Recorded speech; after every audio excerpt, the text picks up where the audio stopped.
SSC বা HSC পরীক্ষার্থীদের খাতায় অনেকেই অনেক ভুল করে থাকে। কয়েকটি ভুল নিয়ে কথা বলবো এই ভিডিওর মাধ্যমে।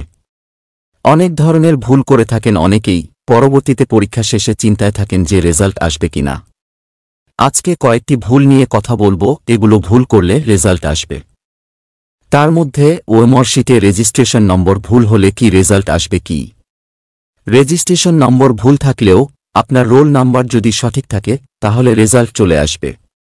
আবার আপনার রোল নম্বর ভুল থাকলে যদি রেজিস্ট্রেশন নম্বর ঠিক থাকে তাহলে রেজাল্ট আসবে, অর্থাৎ যে কোনো একটা নম্বর ঠিক থাকতে হবে। দুইটা একসাথে ভুল করলে সেক্ষেত্রে আপনার সমস্যা হওয়ার সম্ভাবনা থাকে। এখন আসি সেট কোড বিষয়ে। সেট কোড লিখেন নাই বা ভরাট করেন নাই, রেজাল্ট আসবে কি?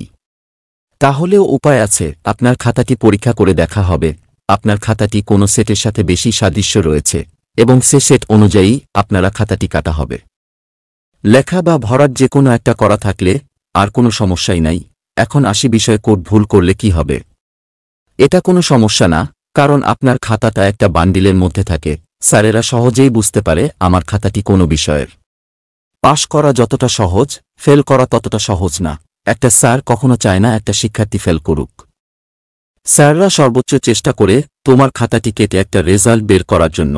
সুতরাং আপনার খেয়াল রাখবেন যেন কোনো অবস্থাতেই রুল, রেজিস্ট্রেশন, সেট কোড, বিষয় কোড এগুলো ভুল না হয়। আর যদিও ভুল হয়ে যায় পরীক্ষার কেন্দ্রে শিক্ষকদের বিষয়টা জানাবেন, তারা সংশোধন করে দিবেন।